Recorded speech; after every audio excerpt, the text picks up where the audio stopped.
Palidă și vizibil însărcinată, Ana stătea fixată pe scenă, sub luminile orbitoare ale unei săli de bal de un lux ostentativ, arhiplină de invitați eleganți, ce păreau desprinși dintr-o revistă. Aerul era greu, încărcat de parfumuri scumpe și șoapte discrete, care îi atingeau simțurile ca niște acereci. O tensiune palpabilă plutea în atmosfera sufocantă, iar privirile curioase, unele pline de milă, altele de o judecată abia disimulată, o făceau să se simtă ca un exponat într-o ciudată galerie de artă. Disconfortul era aproape insuportabil, iar fiecare respirație îi amplifica senzația de sufocare. Ana, o tânără artistă dăruită cu o voce de aur, purta pe umerii săi povara unui trecut marcat de suferință. Orfelinatul din România, unde își petrecuse anii copilăriei, fusese locul unde visul ei de a străluci pe scenă, de a-și exprima sufletul prin muzică, prinsese rădăcini adânci. Însă destinul avea să-i rezerve o altă melodie, una mult mai amară. S-a îndrăgostit nebunește de Alex, un bărbat ambițios, fermecător și cu promisiuni dulci, care părea să-i ofere o viață de poveste. Ochii lui ascundeau însă o latură întunecată, pe care Ana, orbită de iubire, refuzase să o vadă. Relația lor începuse ca un vârtej pasional, o simfonie perfectă de sentimente și aspirații comune. Ana era convinsă că Alex era jumătatea ei, sufletul pereche pe care îl căutase o viață întreagă. L-a susținut cu un devotament absolut, crezând în fiecare cuvânt rostit de el, în fiecare vis de a construi un imperiu, în fiecare plan grandios. Fără ezitare, a sacrificat propriile oportunități muzicale, propriile șanse de a urca pe scenă, pentru a-l sprijini necondiționat. Își pusese talentul și energia în slujba visului lui, crezând că fericirea lor depindea de succesul lui. Dar fericirea Anei avea un termen de valabilitate crud. Când a rămas însărcinată, Alex a dispărut fără urmă, fără explicații, lăsând-o singură și devastată. Trădarea a fost un pumn în plex, o umilire publică și personală. Curând, realitatea crudă a lovit-o din plin. Alex se logodise cu fiica unui magnat, căutând astfel o ascensiune rapidă în societate, o scurtătură spre lumea bogată și influentă. Inima Anei s-a frânt în mii de bucăți și, ca și cum durerea nu ar fi fost suficientă, Ana a primit o invitație la nunta lui Alex. Alături de invitație, o lovitură sub centură, mascată sub forma unei amenințări voalate din partea avocaților lui Alex. Dacă nu va cânta la nuntă, va fi acuzată de încălcarea unui contract de confidențialitate semnat la începutul relației lor, cu consecințe financiare grave pentru ea și pentru viitorul ei copil. Motivul real al lui Alex, Ana îl înțelesese. Era dorința perversă de a o umili public, de a-și etala puterea și indiferența față de femeia pe care o distrusese. Ana a fost sfâșiată. Nu voia să se preteze la o asemenea umilință, să devină spectacolul patetic al unei răzbunări meschine. Dar realizarea că nu avea altă soluție pentru a-și proteja copilul a împins-o să accepte. A fost o decizie luată cu inima frântă, dar și cu o determinare rece. Această poveste incredibilă merită să fie ascultată până la capăt. Dacă doriți să aflați ce urmează și cum o va transforma această experiență pe Ana, nu uitați să vă abonați la canal și să activați notificările pentru a nu rata continuarea. Ana, cu sufletul greu și inima strânsă, își căuta forța interioară pentru a înfrunta umilința ce o aștepta. Zilele premergătoare nunții au fost un vârtej de emoții contradictorii. Furie, deznădejde, dar și o hotărâre tăcută de a trece prin asta pentru copilul ei. A ales o rochie simplă, într-o nuanță neutră, sperând să se confunde cât mai mult cu fundalul opulent al evenimentului. Fiecare cusătură a țesăturii îi amintea de povara pe care o purta. de copilul ce creștea în pântecul ei, devenind singura ei rațiune de a suporta această mascaradă. Tensiunea era palpabilă. Aerul în jurul ei părea încărcat de presimțiri sumbre, iar privirile ocazionale ale celor din jur, pline de curiozitate sau, mai rău, de judecată, o făceau să se simtă și mai vulnerabilă. Își dorea să dispară, să se evapore, să nu fie nevoită să joace rolul impus de Alex. Momentul sosirii la locația anunții a fost o lovitură dură. O sală de bal somptuoasă, cu aranjamente florale exuberante și candelabre strălucitoare, părea desprinsă dintr-un basm, un basm care pentru ea se transformase într-un coșmar. Luxul orbitor contrasta violent cu starea ei sufletească, cu golul apăsător din piept. A zărit-o pe mireasă, o tânără de o frumusețe delicată și o naivitate aproape dureroasă, plutind printre invitați într-o rochie albă, imaculată. Apoi, privirea i-a căzut pe Alex. El stătea alături de mireasă, emanând o încredere rece, o superioritate aproape palpantă. Când ochii lor s-au întâlnit, Alex i-a schițat un zâmbet plin de triumf, o expresie care i-a tăiat respirația Anei și i-a confirmat cele mai negre temeri. Era o umilire publică, pusă în scenă cu o meticulozitate crudă. După câteva toasturi și discursuri plictisitoare, Alex a preluat microfonul. Vocea lui, plină de o falsă jovialitate, a anunțat că un moment artistic special va încânta invitații, prezentând-o pe Ana drept o veche cunoștință. Tonul său condescendent și subînțelesurile evidente au declanșat șoapte și chicotel în sală, ca un roi de albine veninoase. Ana a simțit cum obrajii îi ard, rușinea o inunda, dar sub ea mocnea o furie rece, o indignare profundă. Era o durere atât de intensă, încât aproape o sufoca. Alex, cu o ironie perfidă, anunțase că Ana va interpreta o melodie care i-a legat cândva, o noapte de stele, o baladă romantică, pe care ea i-o cânta în momentele lor intime, înainte ca lumea lor să se prăbușească. Alegerea cântecului era o nouă palmă, transformând o amintire dragă într-un instrument de tortură publică. În timp ce se îndrepta spre microfon, fiecare pas era o luptă. Inima îi bătea puternic în piept, amenințând să-i spargă coastele. O simțea, o vedea, o simțea greutatea privirilor, unele pline de milă, altele de dispreț, altele de curiozitate morbidă.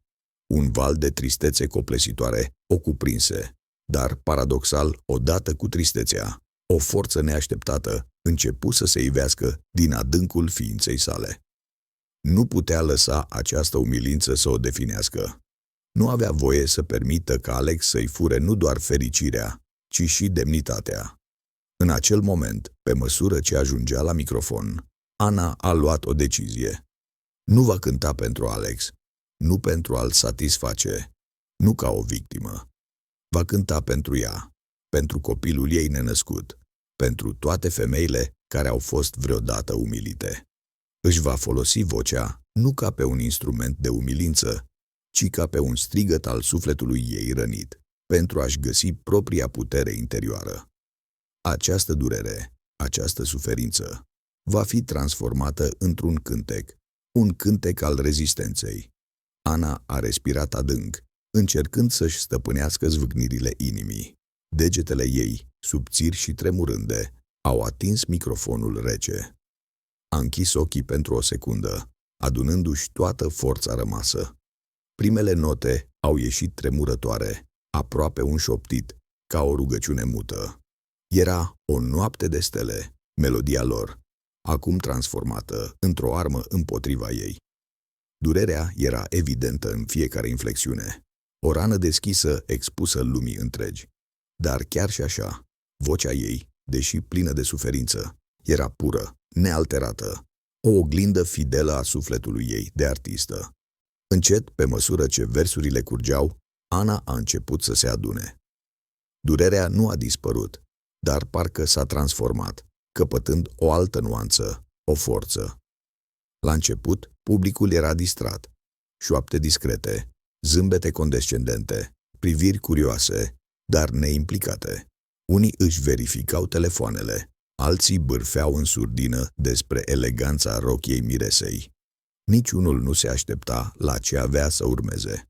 Însă, pe măsură ce Ana se lăsa pradă emoției, pe măsură ce fiecare cuvânt rostit de ea devenea o lacrimă, vibrația vocii ei a început să-i captiveze. S-a întâmplat insidios, aproape imperceptibil la început. O persoană a ridicat privirea, apoi alta. Zgomotul ambiental a început să scadă.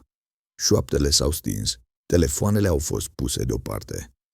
Toți ochii, fără excepție, s-au îndreptat acum spre silueta fragilă de pe scenă, înconjurată de lumina difuză a reflectoarelor, care îi accentua paloarea și conturul sarcinii. Atmosfera s-a schimbat radical. Vocea Anei, plină de tristețe adâncă, dar și de o forță neașteptată, umplea acum fiecare colț al sălii, pătrunzând chiar și în cele mai ascunse firide ale sufletelor. Nu mai era doar o cântăreață, era o povestitoare, o muză a durerii transmise prin artă. Fiecare vers, fiecare notă, devenea o mărturie a inimii ei frânte, a trădării suferite, dar în același timp, o licărire sfioasă de speranță, de rezistență. Melodia, odinioară simbol al iubirii lor, era acum un imn al supraviețuirii ei. Alex, care inițial afișa un zâmbet arogant și satisfăcut, crezând că triumfa, a început să-și schimbe expresia. Zâmbetul i-a dispărut treptat, ca o mască dată la o parte. Pe chip i-a apărut o grimasă de șoc, apoi de neliniște. Nu se așteptase nicio clipă ca vocea Anei să aibă un asemenea impact, să răscolească atât de profund publicul. Umilirea pe care o plănuise se întorcea împotriva lui.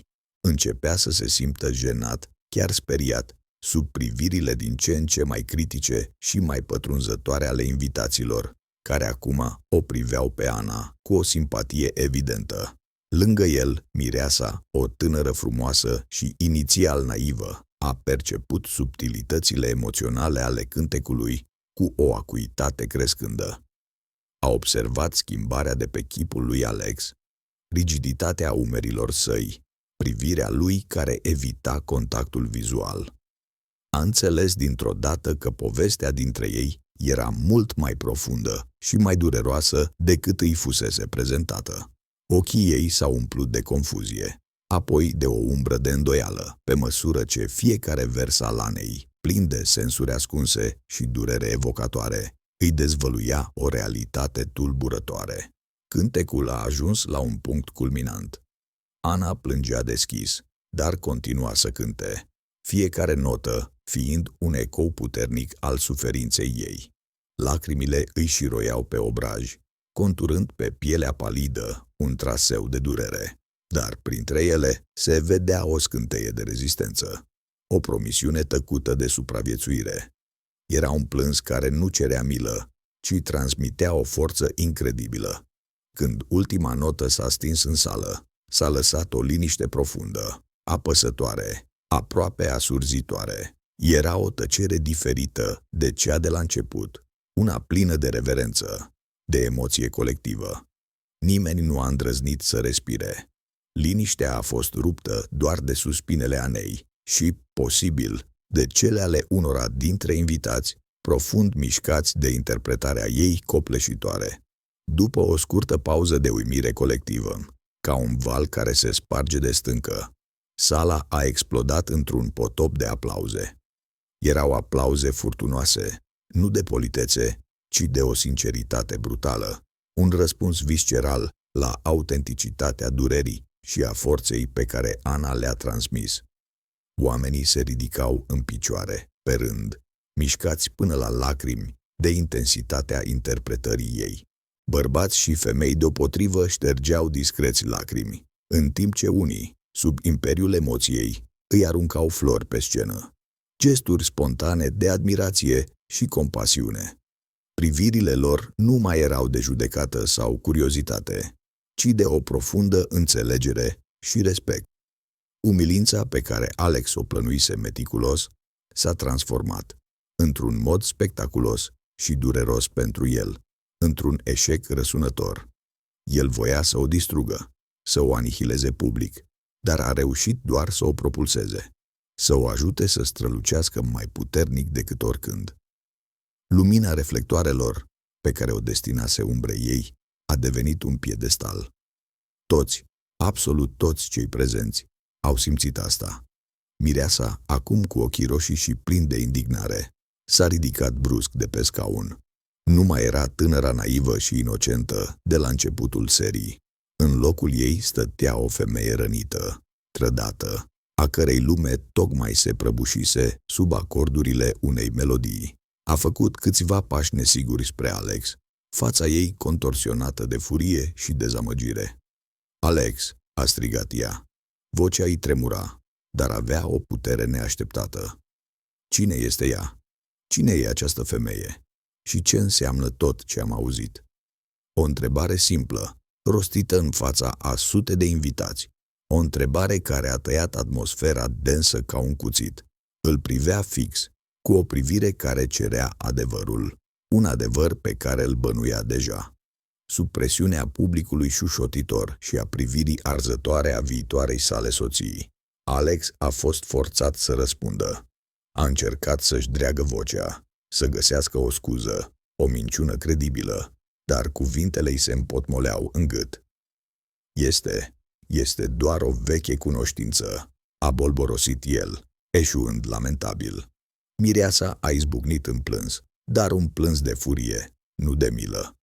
Nu mă lua de proastă. Cunoștințele nu cântă cu atâta durere despre o iubire pe care ai împărțit-o cu ele. Și e însărcinată. Este copilul tău. Întrebarea a lovit ca un fulger, iar tăcerea care a urmat a fost mai asurzitoare decât orice aplauze. Alex, fără scăpare, cu fața palidă și transpirată, a fost forțat să recunoască adevărul, să admită că a părăsit-o pe Ana, după ce a aflat de sarcină. A încercat să-și minimizeze vina, să insinueze că Ana era prea posesivă, că nu era pregătit pentru o familie, dar cuvintele îi sunau gol și fals, lipsite de orice credibilitate. Dintr-o dată, o figură impunătoare s-a ridicat de la masa principală. Era tatăl Miresei, un bărbat influent, cu o privire tăioasă și o prezență autoritară. Realizând umilirea publică a fiicei sale și moralitatea îndoielnică a lui Alex, a simțit o furie rece, dar controlată. "Destul!" a tunat el, vocea sa puternică, risipind orice șoaptă.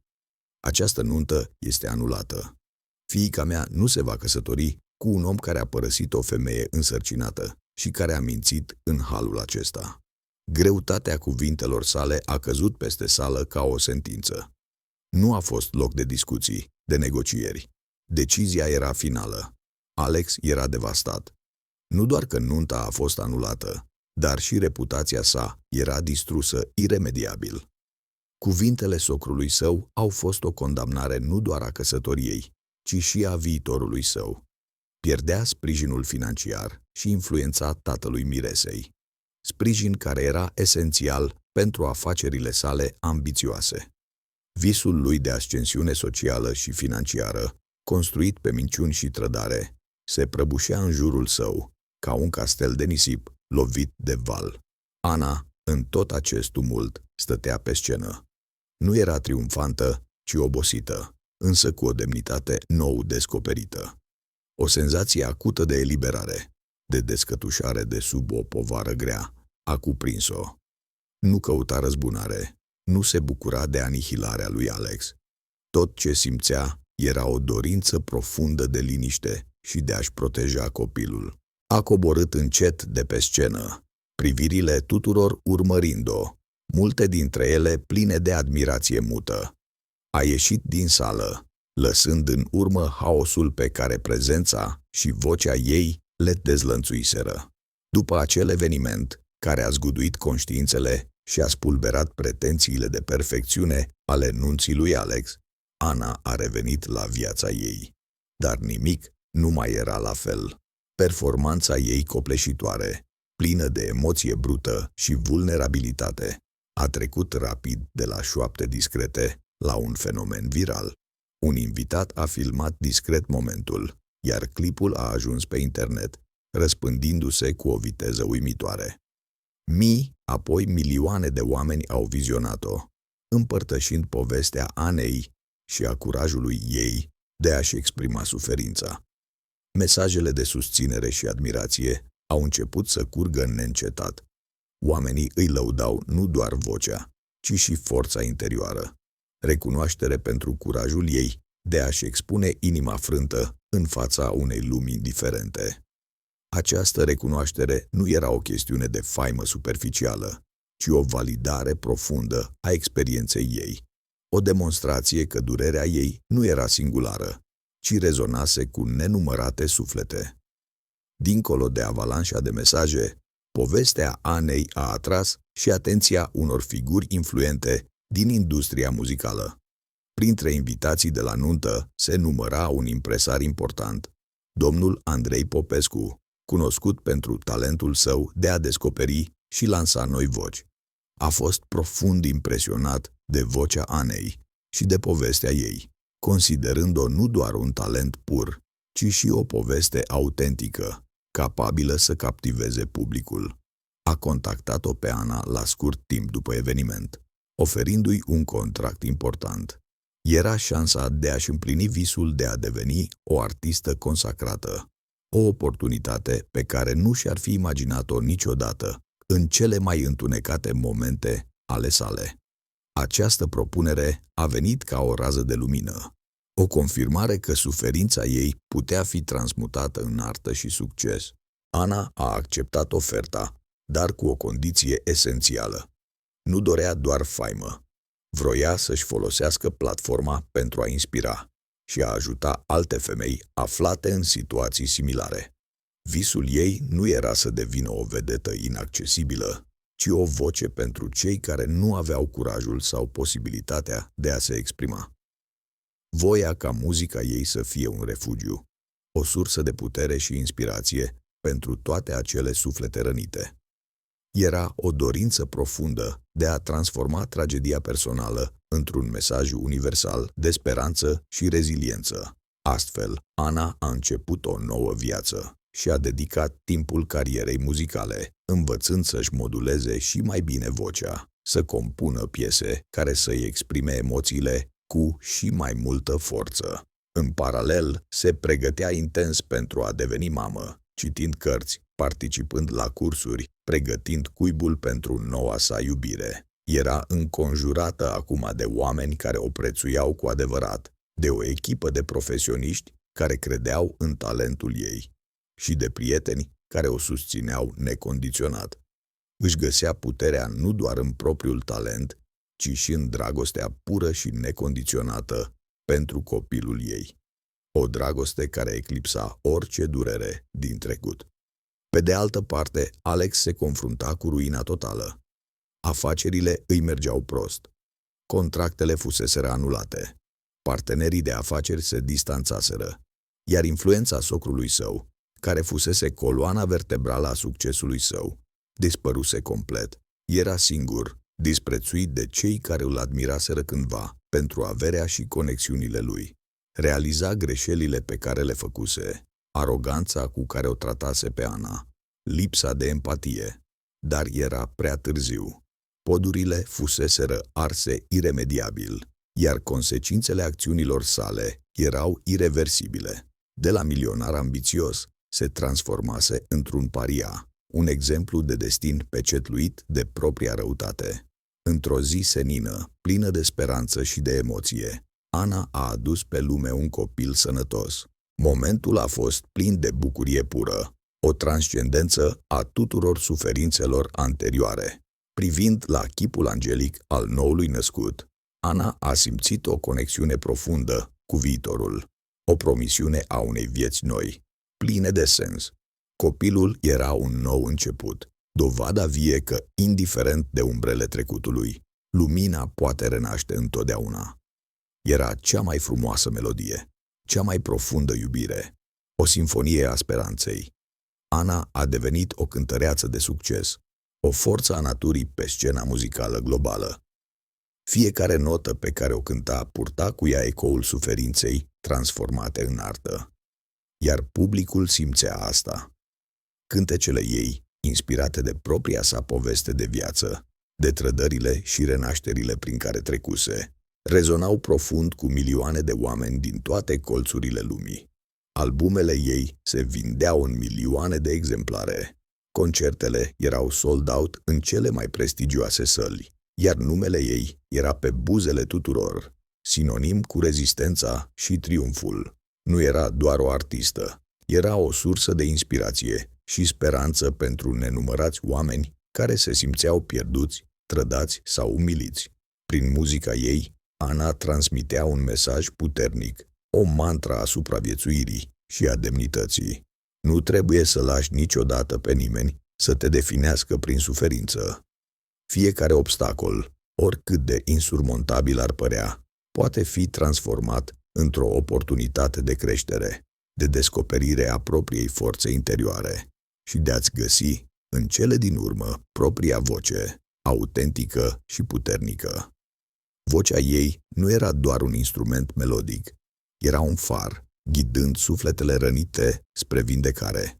Alex o vedea la televizor, în reportaje despre concertele ei grandioase, în interviuri în care vorbea despre drumul ei, păstrând mereu o eleganță și o discreție remarcabilă în fața trecutului. Triumful ei era evident, iar pentru el, scena ei era o oglindă crudă a propriei sale decăderi. Realiza cu o luciditate dureroasă că tentativa lui meschină de a o umili public se transformase în cel mai mare triumf al Anei, păvându-i drumul spre celebritate. Și, paradoxal, în cea mai mare înfrângere a lui. Alex era acum un om părăsit de toți. Afacerile sale se prăbușiseră, partenerii îl abandonaseră, iar cercul său social se dizolvase complet. Regreta profund acțiunile sale, nu doar din perspectiva consecințelor pentru el, ci și, într-o oarecare măsură, pentru durerea pe care i-o provocase Anei. Dar era prea târziu pentru regrete. Roata destinului se învârtise, iar el rămăsese în praf. Ana, acum o femeie împlinită, cu o carieră de succes care depășea cu mult cele mai optimiste vise ale sale și, mai presus de toate, cu un copil minunat care îi era raza de soare în fiecare zi, era un simbol elocvent al rezilienței umane. Povestea ei demonstra, fără echivoc, că nu contează cât de jos poți cădea în abisul disperării, ci cum alegi să te ridici din acel abis, transformând fiecare cicatrice într-o dovadă de putere. Era o lecție de viață pentru toți, o mărturie a spiritului uman indomptabil. Viața îi oferise o a doua șansă, o șansă pe care Ana o îmbrățișase cu toată ființa ei, profitând din plin de fiecare moment. Își găsise fericirea nu într-o răzbunare dulce, ci în propriul succes, în evoluția ei personală și profesională și, cel mai important, în dragostea pură și necondiționată pentru copilul ei. Această dragoste era cel mai puternic motor, cea mai frumoasă melodie pe care o putea compune. Această poveste este o amintire puternică că adesea cele mai mari provocări ascund cele mai strălucite oportunități. Dacă v-a inspirat povestea Anei, dați un like, distribuiți acest videoclip și abonați-vă la canalul nostru pentru a descoperi și alte destine extraordinare. Spuneți-ne în comentarii cum v-a afectat povestea Anei și ce mesaj vă inspiră cel mai mult. Rămâneți aproape pentru un nou episod plin de emoție și învățăminte prețioase.